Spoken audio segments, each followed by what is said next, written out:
आज रणविजय और अश्विन को अपने घर पणजी गोवा से इस समुद्री यात्रा पर निकले हुए करीब एक हफ्ता होने को आया था। दोनों दोस्त बहुत समय से भारत के लक्षद्वीप आइलैंड से होते हुए श्रीलंका की यात्रा करने का मन बनाए हुए थे, पर कभी ये काम पड़ जाता तो कभी वो। इस बार तो उन्होंने ठान ही ली थी कि अब समुद्र में उतरेंगे तो श्रीलंका का कोना कोना घूमकर ही वापस लौटेंगे। लगातार 7 घंटे पानी में चप्पू चलाने से जब उनके कंधों में तेज दर्द होने लगा तो उन्होंने थोड़ी देर लक्षद्वीप के एक शोर शराबे वाले इलाके में अपनी नाव रोकने की सोची कि चलो आसपास के फैले हुए बाजार से थोड़ा और खाने पीने का सामान ले लेंगे। अश्विन, जरा उस दुकान से साफ पानी का एक बड़ा टैंकर भी लिया, बाद में जरूरत पड़ेगी। और ये बता कि खाना कितना बचा है बोट में? तू उसकी चिंता मत कर, इतना खाना है कि 10 दिन आराम से निकल जाएंगे। तू जरा इधर आ और पानी का टैंकर उठाने में मेरी मदद कर दे। हाँ, अभी आया। अरे सुन, इस मछुआरे से जरा आगे का रास्ता पूछें। इसकी शक्ल देखकर तो लग रहा है कि उसे दूर दूर के समुद्र में फैले हुए सभी इलाकों के बारे में जानकारी है। रुक, मैं उसे भी बुलाता हूँ। ए भैया, ओ, अरे सुन रहे हो नहीं? ए मछुआरे, हाँ, अरे जरा इधर आना, कुछ पूछना है तुमसे। हाँ, जल्दी बोलो साहब। अगर मेरे को मच्छी पकड़ने में देरी हुआ ना तो वो सारा मालू बगल वाला मछुआरा पकड़ के ले जाएगा और मेरे पास कुछ नहीं बचेगा। ओहो, तुम भी ना। ये लो 100 रुपए। अब जो भी सवाल पूछूंगा उसके साफ साफ जवाब देना। जी साहब, बोलो बोलो, मैं बताएगा। ये लक्षद्वीप से होते हुए अगर हमें श्रीलंका की तरफ जाना है तो उसका सबसे अच्छा और सुंदर रास्ता बताना, जहाँ पेड़ ही पेड़ हो और ज्यादा दूर भी ना हो। ऐसा कीजिए, आप यहाँ से पूरब दिशा में मुड़ जाइए और वहां से आपको श्रीलंका का किनारा सबसे नजदीक पड़ेगा। अच्छा, पर ये मैप तो कुछ और ही बता रहा है। पागल बनाते हो क्या हमें? ये तो दिखा रहा है कि पश्चिम से होते हुए जाएंगे तो ज्यादा पास भी पड़ेगा और साथ में पूरा रास्ता पेड़ पौधों से भरा है। नहीं साहब, नहीं, मैं पागल नहीं बना रहा आपको, बस पश्चिम के रास्ते के बारे में जरा बताना नहीं चाह रहा था मैं।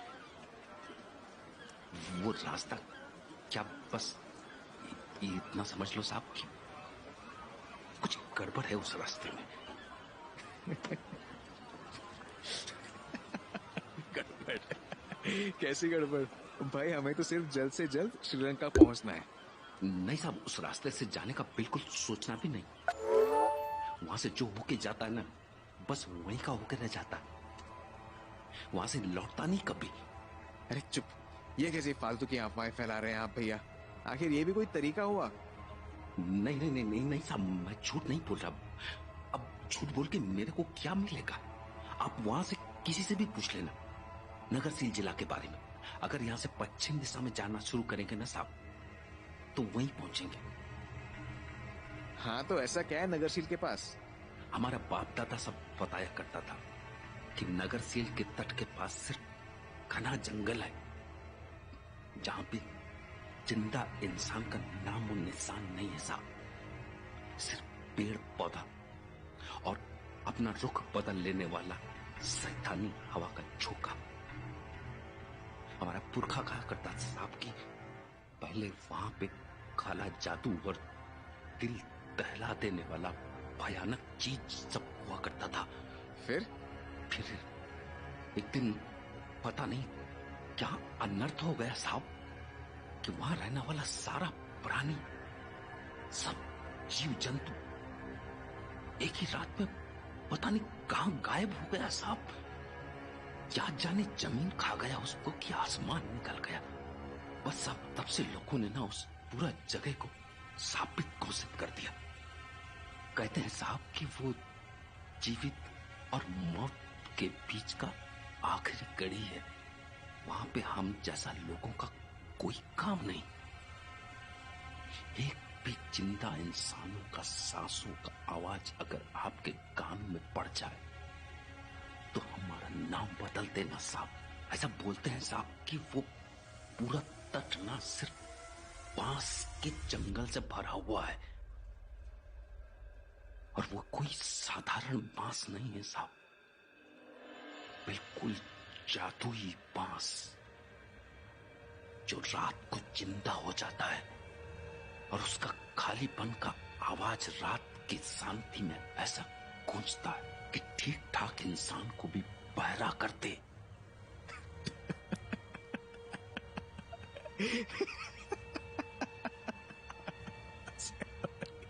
बस करो, आज ही एहसास आकर मार डालने का इरादा है क्या? मेरा तो पेट दर्द होने लगा है। भला ये अंधविश्वासी बातें तुम सुनकर भी कहां से आते हो? फालतू की बकवास। नहीं नहीं साहब, फालतू बात नहीं। हमारा बाप दादा सब इन चीजों को मानता था। वो मानता था कि भूत प्रेत, अच्छाई बुराई, सबका वास इसी धरती पे है। तुम भी अपने दादा के जमाने की बातें लिए बैठे हो। तुम मुझे बस नगरशील तट से होते हुए श्रीलंका पहुंचने का रास्ता बताओ, जरा हम भी देख ले ऐसा क्या है वहाँ। नहीं नहीं साहब, ऐसा मत कीजिएगा। हम खबरदार कर रहे हैं आपको। तुम चुप करो भाई। क्यों अश्विन, चलना है उस भूतिया आइलैंड पे? बिल्कुल यार, अब तो ऐसा लग रहा है कि वहां जाए बिना हमारी यात्रा पूरी नहीं होगी। कोई नहीं बचा सकता आपको, कोई नहीं। आप दोनों मरोगे, बलि चढ़ेगी आपकी, बलि। बलि? कैसी फालतू बातों को मानते हैं गांव वाले, नादान कहीं के। क्यों अश्विन, तैयार है सब? खाना, बोट? हाँ, सब रेडी। चल अब सूर्यास्त होने से पहले पश्चिम की ओर निकल लेते हैं। अभी तो मौसम भी ठीक ही हो रहा है और रात होने तक वहां पहुंच भी जाएंगे। अगर मौका बना तो नगरशील तट पर ही 1-2 दिन आराम से बिताकर आगे बढ़ेंगे। हाँ हाँ चलो। आज रात तो हमारी नगरशील में ही कटेगी।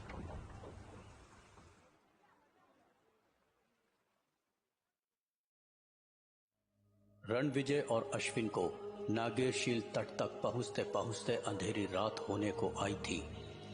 दोनों दोस्त लगातार 4 घंटे से पानी में चप्पू चला के हार मानने ही वाले थे कि तभी उन्हें खाली और सूखे बांस के पेड़ों में से तेज गुजरती हवा की आवाज सुनाई दी। वो आवाज उनके कानों में ऐसी गूंज उठी जैसे कोई मंदिर में जोर जोर से घंटियां बजा रहा हो। मानो वो बांस के पेड़ उन्हीं दोनों की राह तक रहे थे। बस फिर क्या, जिस राह से उन्हें ये आवाज आई उसी दिशा में उन्होंने अपनी नाव मोड़ ली और आधे घंटे के अंदर अंदर नागेरशील तट पर पहुंच गए।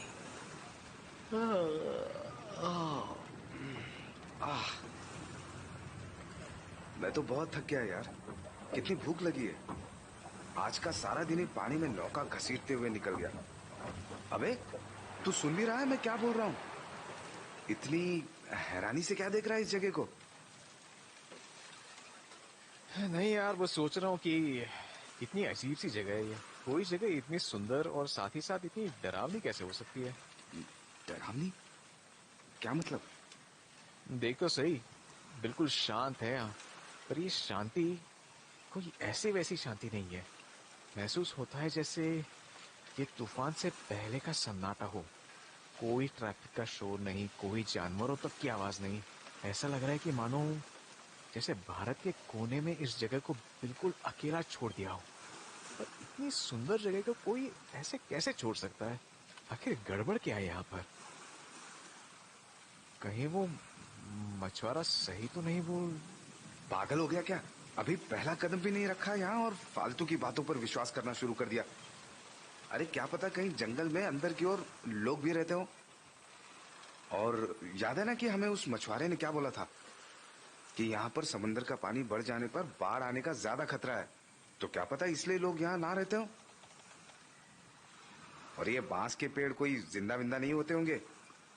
इनकी खोखली आवाज सुनकर लोगों को भ्रम होता होगा। तू भी क्या इन दकियानुसी बातों पर विश्वास कर रहा है? पहले तो बड़ा शेर बन रहा था उस मछली वाले के सामने। हाँ यार, वो बात तो सही है, मैं बस इस जगह में फैला सन्नाटा देखकर थोड़ा घबरा गया था। अच्छा अब ये छोड़, ये बता कि तू खाना बना देगा जब तक मैं टेंट लगा देता हूँ। आज रात को तो बहुत जल्दी ही नींद आ जाएगी। हाँ ठीक है, मैं आग पे मछली सेक देता हूँ जब तक तू उस कोने में टेंट लगा दे। और सुन, वहां से लकड़ियां भी इकट्ठा कर लेना, आग जलानी है। अभी लाया।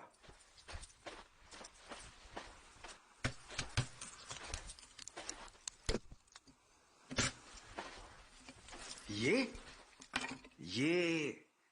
रणविजय, रणविजय जरा इधर तो आओ, जल्दी आ। ये क्या है?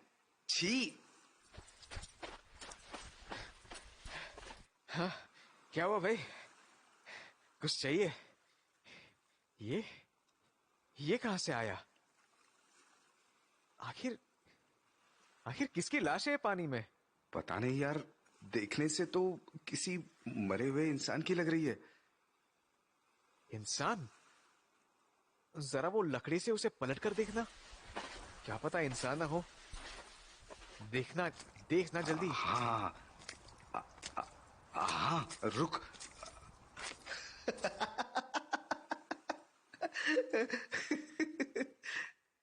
अबे हंस क्यों रहा है? डर के मारे पागल हो गया है क्या?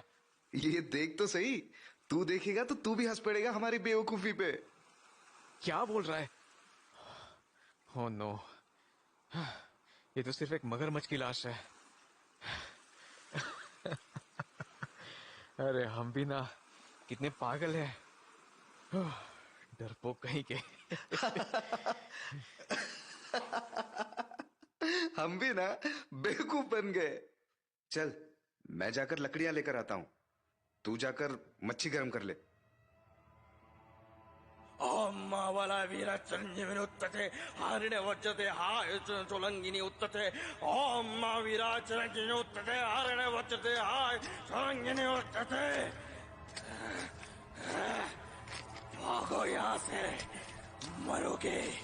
हाँ, तुम दोनों मरोगे। शैतान तुम्हारी बलि चढ़ाएगा।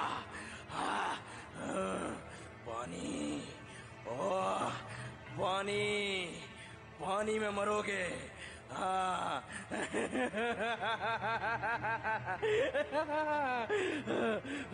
मौत तमाशा देखेगी, मौत तमाशा देखेगी। यहाँ की शांति बिगाड़ कर खुश नहीं रह पाओगे, खुश नहीं रह पाओगे।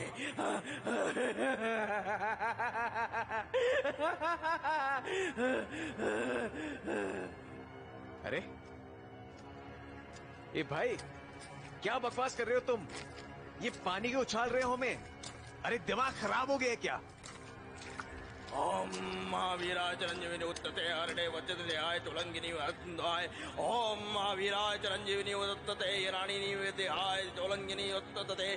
ओम महावीराय चिरंजीविनी उत्तते हरणे वज्रते आय चोलंगिनी उत्तते। ये अपने हाथों से क्या अजीब सा चिन्ह बना रहे हो? इस सितारे का क्या मतलब है? आगे क्या पड़ रहा है? भाग भाग यहाँ से। ओम नमः शिवाय, भूत भाग जाए। ओम नमः शिवाय, भूत भाग जाए। ओम नमः शिवाय, भूत भाग जाए। अरे ये तो बताते जाओ कि उस चिन्ह का क्या मतलब है जो तुमने अपने हाथों से बनाया है। अरे भाई सुन रहे हो? छोड़ यार, बेचारा दिमाग का कमजोर लगता है उसने पहले कभी किसी बाहर वाले को यहाँ पर देखा नहीं है, तभी अचानक से हमें देखकर बौखला गया। पर उसके चिन्ह को देखकर ऐसा लग रहा था जैसे कोई पौराणिक चित्र हो जो पहले लोग वेदों में पढ़ा करते थे, और फिर वो भगवान का नाम क्यों लेने लगा? अरे क्या पता अंधेरे में हमें ऐसी हालत में देख हमें भूत समझ बैठा हो। देख तो सही अपने बाल, इतनी थकी हारी हालत में ऐसे लग रहा है जैसे 3 साल से नहाए नहीं हम लोग। ये तो बिल्कुल सही कहा तूने। मैं जरा खाना खाने के लिए पहले मुंह हाथ धो के आता हूँ। रुक, मैं भी आया।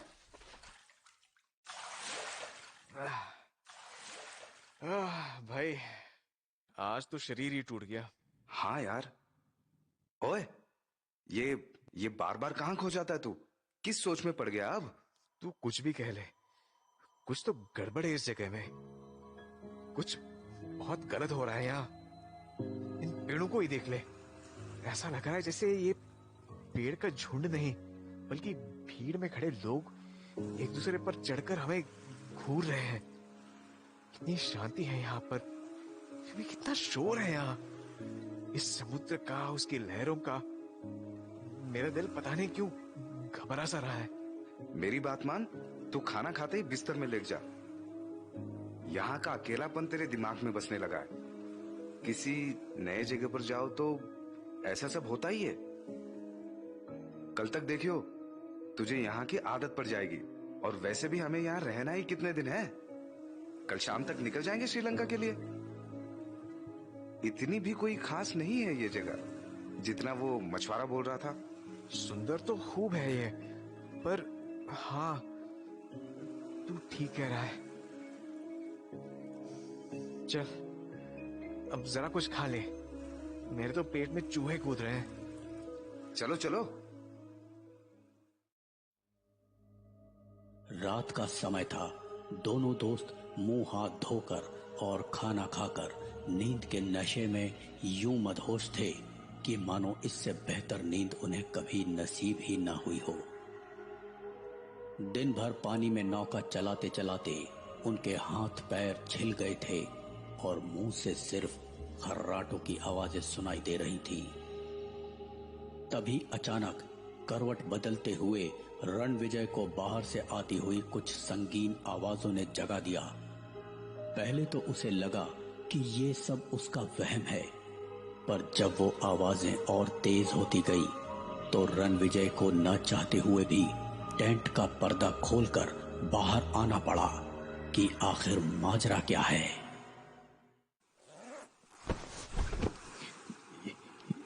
ये इतनी रात को ऐसे सुनसान आइलैंड पे कौन ये मंत्र गा रहा है? किसी अजीब सी चीजें हो रही है मेरे साथ। ये आसमान कैसे, ये आसमान कैसे रंग बदल रहा है? ये आधा लाल, आधा जामुनी, ये क्या हो रहा है? ऐसा हो कैसे सकता है? कहीं मैं सपना तो नहीं देख रहा? नहीं, सपना नहीं है, हकीकत है ये। मैं सच में आसमान को क्रिकेट की तरह रंग बदलते देख पा रहा हूँ। कुछ तो गड़बड़ है यहाँ। ये सब कुछ बहुत ज्यादा अजीब है। पर देखो कितना सुंदर है ये सब। मेरी आंखों को क्या हो रहा है? क्यों मैं इसकी तरफ खींचे चला जा रहा हूँ? मैं अपने आप को क्यों नहीं रोक पा रहा? ये कौन है? कहीं अश्विन और मैंने इस जगह आके कुछ बहुत बड़ी भूल तो नहीं कर दी? हमने इस जगह के शांति भरे माहौल को ठेस पहुंचाई है। हमसे काफी बड़ी गलती हो गई है और इस गलती से छुटकारा पाने के लिए हमें कल सुबह इस जगह से रवाना होना होगा। मैं यहाँ और नहीं ठहर सकता। ये गलत है, बहुत गलत।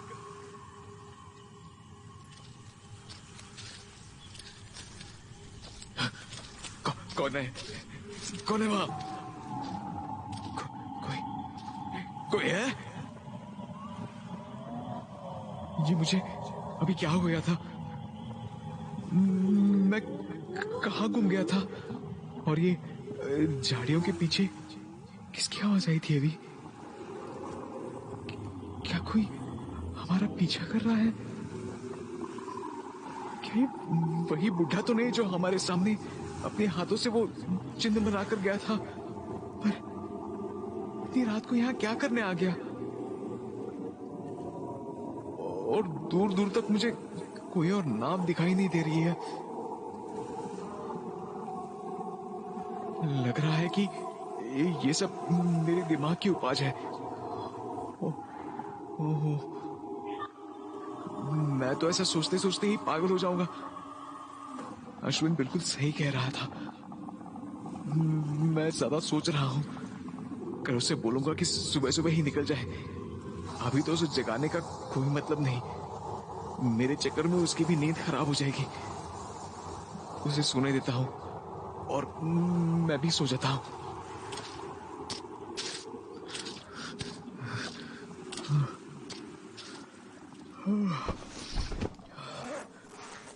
चलो भाई, अब सो जाता हूँ। कल का दिन बहुत लंबा होने वाला है। भाई, और रणविजय, जल्दी उठ यार, जल्दी। इधर इधर आ, और ये देख। अबे उठ। क्या हुआ यार? 1 घंटे बाद निकल जाएंगे यहाँ से। अभी थोड़ी देर और सोने देना। कल रात भी ठीक नहीं आई। अरे उसे छोड़, यहाँ बाहर आके देख। 1 घंटे में तो छोड़, मुझे तो लगता ही नहीं कि हम यहाँ से आज बाहर निकल भी पाएंगे। क्या? ये क्या? ऐसा कौन कर सकता है हमारे साथ? ये हमारी नाव नीचे से किसने काटी? और अश्विन, ये तो कुछ भी नहीं भाई। हमारा आधे से ज्यादा खाना भी किसी ने चुरा लिया है। ना जाने कौन करेगा ऐसा। क्या? कहीं वो इंसान तो नहीं? इंसान? कौन सा इंसान? तू क्या छुपा रहा है मुझसे? सच सच बता दे। अरे वो मेरे रात को बीच में एक बार नींद खुली थी। बाहर से शोर आने पर बहुत अजीब सी आवाजें थी, जैसे बाहर कोई किसी भगवान की पूजा कर रहा हो। पता नहीं क्या हो रहा था। फिर तभी अचानक मुझे ऐसा महसूस हुआ जैसे मेरा कोई पीछा कर रहा हो। मुझे लगता है ये उन्हीं लोगों का काम है। पर यार ये तो देख, हमारी बोट के नीचे किसी ने ऐसा जबरदस्त तरीके से काटा है कि मानो कोई इंसान नहीं, शैतान या जानवर हो। और वैसे भी ऐसा कौन करेगा हमारे साथ? अब हम क्या करेंगे? ना ही हमारे पास यहाँ रुकने के लिए खाना है, और ये समंदर के पानी का लेवल देख, इतना तेजी से बढ़ रहा है। कुछ ही समय में इस नगरशील जिले में पानी भरना शुरू हो जाएगा, तो हम क्या करेंगे? कहाँ जाएंगे? देख, तू शांत रह, चिंता मत कर। हमें इसका कोई सोल्यूशन जल्द ही ढूंढना होगा, वरना हम यहाँ जिंदा नहीं रह पाएंगे। एक काम कर, नाव में से टूल किट निकाल। मैं पेड़ से लकड़ियां लाता हूँ ताकि हम नौका को थोड़ा ठीक कर सके और इस जगह से बाहर निकल सके। हाँ ठीक है, पर उसके लिए हमें ये नाव उल्टी करनी पड़ेगी। जरा मेरी मदद तो कर। हाँ, मैं आया। तू उधर से जोर लगा।